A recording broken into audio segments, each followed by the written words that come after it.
नमस्कार, मैं रचना शर्मा चढ़ती कला टाइम टीवी देख रहे हैं सभी दर्शकों का स्वागत करती हूं। आप देख रहे हैं हरियाणा के विशेष समाचार। हरियाणा में वाटर स्पोर्ट्स गतिविधियों के साथ साथ अब पर्यटक हॉट एयर बैलून सफारी का भी मजा उठा सकेंगे। मुख्यमंत्री मनोहर लाल ने गेटवे ऑफ हिमाचल कहे जाने वाले पिंजौर में हॉट एयर बैलून सफारी का शुभारंभ किया। उन्होंने स्वयं हरियाणा विधानसभा अध्यक्ष ज्ञानचंद गुप्ता और स्कूल शिक्षा और विरासत एवं पर्यटन मंत्री कंवरपाल गुर्जर के साथ सबसे पहले हॉट एयर बैलून सफारी की सवारी की। इस अवसर पर मुख्यमंत्री ने कहा कि पहली सफारी का अनुभव बेहद अच्छा रहा और सुरक्षा की दृष्टि से भी यह काफी सुरक्षित है। हॉट एयर बैलून संचालित करने वाली कंपनी ने सुरक्षा सर्टिफिकेट प्राप्त किए हुए हैं। उन्होंने कहा कि इस क्षेत्र में हॉट एयर बैलून सफारी की शुरुआत होने से न केवल पर्यटन को बढ़ावा मिलेगा बल्कि रोजगार के अवसर भी मिलेंगे। सीएम ने कहा कि हरियाणा में पर्यटन की अपार संभावनाएं हैं और राज्य सरकार लगातार पर्यटन गतिविधियां बढ़ा रही है। उन्होंने कहा कि आज से शुरू हुए इस हॉट एयर बैलून सफारी की व्यवहारिकता को देखते हुए राज्य सरकार कंपनी को 2 साल के लिए VGF के तौर पर 72 लाख रुपए देगी। कंपनी की ओर से इसका रेट 13,000 रुपए प्रति व्यक्ति प्रति राइड निर्धारित किया गया है। उन्होंने कहा कि हरियाणा अब वाटर स्पोर्ट्स और साहसिक गतिविधियों की ओर अग्रसर हो रहा है। सरकार द्वारा मौनी हिल्स के लिए टिक्कर ताल क्षेत्र में भी paragliding, water sports activity, jet scooter और पैरासेलिंग और ट्रैकिंग जैसे एडवेंचर खेलों की शुरुआत की गई है। इसके अलावा ट्रैक, माउंटेन बाइकिंग ट्रैक और कई अन्य गतिविधियों की भी पहचान की गई है। साथ ही मॉर्नी हिल्स में इको टूरिज्म को बढ़ाने के लिए वन विभाग को भी जोड़ा गया है। मुख्यमंत्री ने कहा कि राज्य सरकार शिवालिक पर्वत क्षेत्र के साथ साथ अरावली क्षेत्र को भी पर्यटन के रूप में विकसित कर रही है। हरियाणा में विश्व के पर्यटकों को अपनी ओर आकर्षित करने के लिए भी व्यापक स्तर पर रोड मैप तैयार किए जा रहे हैं और इसी कड़ी में राज्य सरकार द्वारा अरावली पर्वत श्रृंखला में पड़ने वाले गुरुग्राम और नूंह जिलों की 10,000 एकड़ भूमि पर दुनिया का सबसे बड़ा जंगल सफारी पार्क विकसित किया जा रहा है। इससे अरावली पर्वत श्रृंखला को सुरक्षित करने में मदद मिलेगी, वहीं दूसरे गुरुग्राम और नूंह क्षेत्रों में पर्यटन को भी बढ़ावा मिलेगा। मुख्यमंत्री ने कहा कि ऐतिहासिक दृष्टि से महत्वपूर्ण राखी गढ़ी में भी म्यूजियम बनाया जा रहा है। साथ ही अब राखी गढ़ी की तर्ज पर अग्रोहा में भी खुदाई की अनुमति मिल चुकी है। इससे इस क्षेत्र में पुरातात्विक विरासत को पहचान मिलेगी। इसके अलावा ढोसी के पहाड़ को भी तीर्थस्थल के रूप में विकसित किया जा रहा है। यहाँ पर रोपवे की शुरुआत की गई है। यहाँ पर चवन ऋषि जैसे महान तपस्वी हुए हैं, इसलिए इनकी अपनी आध्यात्मिक पहचान भी है। इसके अलावा यहाँ एरो स्पोर्ट्स को बढ़ावा देने के लिए भी पैराग्लाइडिंग की संभावना को अध्ययन किया जा रहा है। हमारे हरियाणा में भी टूरिज्म की बहुत सी संभावनाएं हैं, जो कुछ तो हम पहले शुरू कर चुके हैं कि कुछ की जो नई संभावनाएं तलाश करके एक ही चीज़ को आगे बढ़ा रहे हैं। जैसा पिछले दिनों में टिक्कर ताल के ऊपर वाटर स्पोर्ट्स, एडवेंचर स्पोर्ट्स, इस नाते से हमने और कार्यक्रम किए थे, आप लोगों को सबको जानकारी आप आए थे। आज उसी कड़ी में इस उत्तर हरियाणा के क्षेत्र में और ख़ास करके हिमाचल का गेटवे ऑफ हिमाचल जिसको हम कहते हैं, तो हॉट एयर बैलून, ये चर्चा बहुत दिनों से कंपनी के साथ चल रही थी। हालांकि बहुत वायबल उनको अभी ये प्रोजेक्ट नहीं था, तो हमने एश्योर किया कि आपका जो VGF के नाते से जो नुकसान लॉस है 2 साल तक हरियाणा सरकार देगी। उनके साथ सारी बातचीत होने के बाद और आज ये हॉट एयर बैलून का जो एक प्रोजेक्ट है इसको आज शुरू किया गया है। एक ट्रिप प्रातःकाल ये सनराइज़ के समय से पहले इनको करना होता है, क्योंकि उनकी अपनी कंडीशंस होती हैं, हवा की कंडीशन और मौसम का सारा, और ये जो वादी है, वैली है, इसके अंदर उनको सूटेबल जगह मिली है। ये सब लोग एक हाई एंड के जो टूरिस्ट होते हैं उनके लिए एक ये सर्विस है, तो उस नाते से अपना ये जो उनका एक प्रकार रहता है संपर्क करने का, वो करेंगे। आज लॉन्चिंग के समय हम लोग, हमारे टूरिज्म मिनिस्टर और हमारे स्पीकर साहब, हमारे प्रमुख लोग जितने भी थे, 6 लोगों ने हम उसमें किया है और उसके अंदर अनुभव, बहुत अच्छे अनुभव आए हमारे। वास्तव में इस हॉट एयर बैलून का जो कंट्रोल उनका अपना होता है, वो अप डाउन का तो रहता है, कितना ऊपर ले जाना है, कितना नीचे करना है। साइड में जो आते जाते इनको ट्रैवल करना होता है, वो विंड की दिशा में ही वो करते हैं। उनको लैंडिंग और टेक ऑफ, इनकी मास्टरी होती है। ठीक जगह पर लैंडिंग करते हैं, जहाँ खाली जगह उसके ऊपर लैंड कर लिया, और बहुत नीचे भी ले आते हैं जब पेड़ों के साथ भी। अच्छा, बहुत से जानवर, जंगली जानवर वो हमको देखने को मिले और बहुत अच्छा एक दृश्य मिला। घरों के ऊपर लोग छतों पर चढ़ गए हैं, वेव कर रहे हैं, उनके लिए एक नया अनुभव था। एक एडवेंचर स्पोर्ट्स के नाते से एक कदम आज हमने बढ़ाया है और निश्चित रूप से इसका लाभ हरियाणा का कई दृष्टि से है।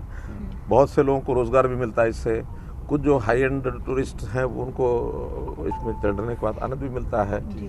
और अब ये लगातार 2 साल तक अब चलेगी हमने इसमें 72 लाख रुपया VGF 2 साल के लिए सैंक्शन किया। मुझे अच्छा लगा बहुत, तो यहाँ पर सेफ जगह देख करके, क्योंकि 15 मिनट जो है जगह को ढूंढना पड़ता है, इनको कौन सी सेफ है, कहीं गायब नहीं है, पेड़ नहीं है, नीचे जमीन ठीक है, उस नाते से उतरे। और ऊपर जाने के बाद बहुत एक वातावरण ऐसा शांत और चारों तरफ के जो दृश्य दिखाई दिए, वैसे तो हम हेलीकॉप्टर जहाँ से सब दृश्य दिखते ही हैं, लेकिन इतना निकट से लगभग ज़मीन से और 200 मीटर, 150 मीटर, 300 मीटर ऊपर नीचे जा कर के हमने जो एक अनुभव कराया, बहुत ही रिमार्केबल। इसको एडवेंचरस टूरिज्म के नाते से हम संज्ञा दे सकते हैं। और ये इलाका वाइल्ड एनिमल्स बहुत दिखाई दिए नीचे जो, और जहाँ कहीं इस प्रकार की जो सफारी हैं, जो इस प्रकार का जो वन का जो क्षेत्र है, उसमें इसका आनंद बहुत ज़्यादा लिया जा सकता है, क्योंकि अंदर जा कर के वन में तो शायद इतना आनंद भी नहीं ले सकते। ऊपर से सारा कुछ दिखता है, कई जगह हमें डियर दिखे, खरगोश दिखे, कई ऐसे जानवर दिखे। मुख्यमंत्री मनोहर लाल ने कहा कि दिल्ली NCR में प्रदूषण का मामला राजनीतिक विषय नहीं है, लेकिन फिर भी कुछ नेता इस पर राजनीति कर रहे हैं, परंतु उन्हें कोई लाभ नहीं हो रहा। उन्होंने कहा कि पराली प्रबंधन में अरविंद केजरीवाल और भगवंत मान को यदि हरियाणा सरकार की सहायता चाहिए तो वह हम सहयोग देने के लिए तैयार हैं। मुख्यमंत्री पिंजौर में हॉट एयर बैलून सफारी का शुभारंभ करने के उपरांत पत्रकारों से बातचीत कर रहे थे। उन्होंने कहा कि हरियाणा में पराली जलाने की घटनाओं में काफी कमी आई है, जबकि पंजाब में पराली जलाने की घटनाएं ज्यादा हैं। इस समस्या के समाधान के लिए हम सभी को मिलकर काम करने की जरूरत है। पराली जलाने की घटनाओं के कारण प्रदूषण मामले के संबंध में पूछे गए सवाल का जवाब देते हुए मुख्यमंत्री ने कहा कि यह विषय राजनीति का नहीं, लेकिन फिर भी कुछ नेता इस पर राजनीति कर रहे हैं। यह दुर्भाग्यपूर्ण है। सीएम मनोहर लाल ने कहा कि प्रदूषण के कारण ऐसे हालात हो गए हैं कि कुछ स्थानों पर ऑफिस और स्कूल बंद करने की जरूरत पड़ी है, इसलिए वातावरण और हवा को शुद्ध रखना हमारी जिम्मेदारी है। मुख्यमंत्री ने कहा कि हरियाणा सरकार ने पराली प्रबंधन के लिए कारगर कदम उठाए हैं। सरकार ने किसानों को पराली प्रबंधन के लिए मशीनें उपलब्ध करवाई हैं और सब्सिडी भी प्रदान की जा रही है। उन्होंने कहा कि पराली का वाणिज्यिक उपयोग बढ़ाने की आवश्यकता है। एथनॉल, एनर्जी प्लांट, ब्रिक्स इत्यादि में पराली के उपयोग की संभावना को बढ़ाना होगा। मुख्यमंत्री ने किसानों से भी अपील की कि वे पराली ना जलाएं, बल्कि उसका वाणिज्यिक उपयोग करें। इससे एक और जहां प्रदूषण से निजात मिलेगी, वहीं किसानों की आय में भी वृद्धि होगी। मुख्यमंत्री ने दीपावली त्योहार के शुभ अवसर से पहले ही बड़ा तोहफा देते हुए नगर निगम, नगर परिषद और समितियों के मेयर और अध्यक्ष सहित सदस्यों के मानदेय में उल्लेखनीय बढ़ोतरी कर दी है। उन्होंने कहा कि बढ़ा हुआ मानदेय 1 अक्टूबर 2023 से दिया जाएगा और इसके अलावा उन्होंने हिंदी आंदोलन सत्याग्रहियों और आपातकालीन पीड़ितों की पेंशन 10,000 रुपए से बढ़ाकर 15,000 रुपए कर दी है। इसके साथ ही मुख्यमंत्री ने सरकारी कर्मचारियों को भी दिवाली तोहफा देते हुए डीए में 4% बढ़ोतरी की है। उन्होंने कहा कि नगर निगमों के mayor, senior deputy mayor, councillors, नगर परिषद के अध्यक्षों से सदस्यों के साथ विभिन्न विषयों को लेकर बैठक हुई थी, जिसमें मानदेय बढ़ाने पर विचार किया गया। उन्होंने कहा कि पहले मेयर को 20,500 रुपए मासिक मानदेय मिलता था, जिसे अब बढ़ाकर 30,000 रुपए किया गया है। इसी प्रकार सीनियर डिप्टी मेयर को मानदेय 16,500 रुपए से बढ़ाकर 25,000 रुपए, डिप्टी मेयर का मानदेय 13,000 रुपए से बढ़ाकर 20,000 रुपए और पार्षदों का मानदेय 10,500 रुपए से बढ़ाकर 15,000 रुपए किया गया है। उन्होंने कहा कि नगर परिषद के अध्यक्ष का मानदेय 10,500 रुपए से बढ़ाकर 18,000 रुपए, उपाध्यक्ष का मानदेय 7,500 रुपए से बढ़ाकर 12,000 रुपए, पार्षदों का मानदेय 7,500 रुपए से बढ़ाकर 12,000 रुपए किया गया है। नगर समितियों के अध्यक्ष का मानदेय 6,500 रुपए से बढ़ाकर 10,000 रुपए, उपाध्यक्ष का मानदेय 4,500 से बढ़ाकर 8,000 रुपए और पार्षदों का मानदेय भी 4,500 रुपए से बढ़ाकर 8,000 रुपए किया गया है। सीएम ने अधिकारियों के मानदेय में जो उल्लेखनीय बढ़ोतरी की है, उस पर अधिकारियों और कर्मचारियों ने भी सीएम का तहे दिल से आभार जताया है। अभी डीए की जो किस्त है, सेंट्रल गवर्नमेंट ने 42% से 46% कर दी है, तो ठीक है, इसको 42 से 46% जुलाई 2023 से ही लागू करने की मैं घोषणा करता हूँ। और जो इसके एरियर हैं, यानी जुलाई से जो सितंबर तक के, उनको भी दिसंबर के महीने में दे दिया जाएगा। इसमें लगभग 3.5 लाख एम्प्लॉइज़ हैं, उसका इसमें लाभ होगा। 22 एकड़ ज़मीन के ऊपर अम्बाला छावनी में जो प्रथम स्वतंत्रता संग्राम में शहीद स्मारक जो बनना है, वो किन्हीं कारणों से बीच में रुका था, लेकिन दोबारा से उसका टेंडर हो करके उसको जल्दी शुरू कर देंगे। अरावली सफारी पार्क 10,000 एकड़, ये भी अपने आप में एक इतना बड़ा यूनिक कार्यक्रम है कि इसमें बहुत लोगों को रोज़गार भी मिलेगा और हमें मुझे लगता है कि उसकी इकोनॉमी में भी अच्छा खासा हमको उसका लाभ मिलने वाला है, ऐसा मैं मानकर चलता हूँ। अग्रोहा में खनन का कार्य इसकी परमिशन हमको मिल गई है।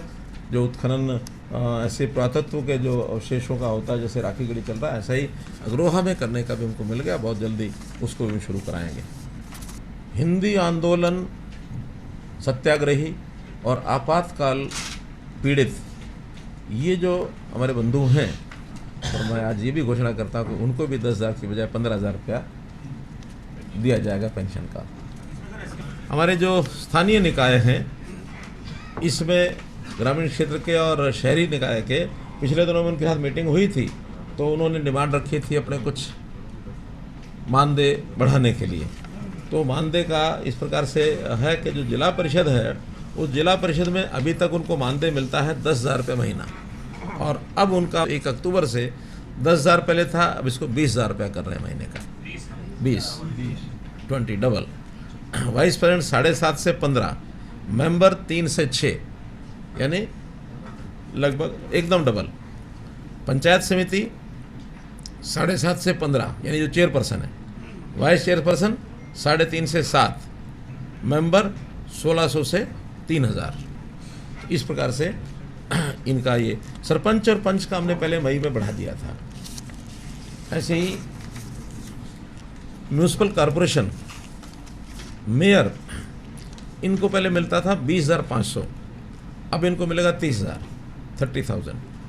सीनियर डिप्टी मेयर 16,500 से 25,000, डिप्टी मेयर 13,000 से 20,000, काउंसलर 10.5 से 15,000, ये कॉरपोरेशन में।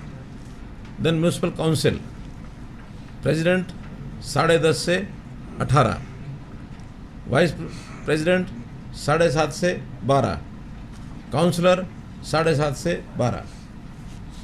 देन म्यूनिसिपल कमेटी, प्रेसिडेंट 6.5 से 10, वाइस प्रेसिडेंट 4.5 से 8, काउंसलर 4.5 से 8। इस प्रकार से जो हमारे चुने हुए प्रतिनिधि हैं, उन सबका ये मानदेय है, इसको भी हमने बढ़ाया है।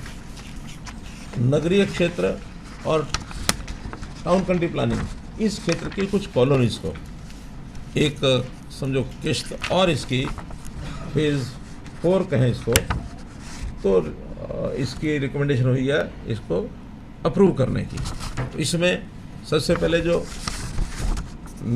अर्बन लोकल बॉडीज़, स्थानीय निकाय, इसकी 90 कॉलोनियों को और अप्रूव किया जाता है। इसके अंदर सबसे ज़्यादा हैं 25 यमुनानगर की, और 17 फरीदाबाद की, 15 पलवल की, 12 झज्जर की, ये 10 से ऊपर हैं, बाकी जिलों की 10 से कम हैं। तो ऐसी 90 कॉलोनी और ये अप्रूव की जाती हैं। ऐसे ही टाउन कंट्री प्लानिंग, इनकी भी 100 कॉलोनी, इनको अप्रूव किया जाता है। डिस्ट्रिक्ट वाइज इनकी संख्या है: अम्बाला 11, भिवानी 3, कुरुक्षेत्र 29, सिरसा 10, यमुनानगर 47।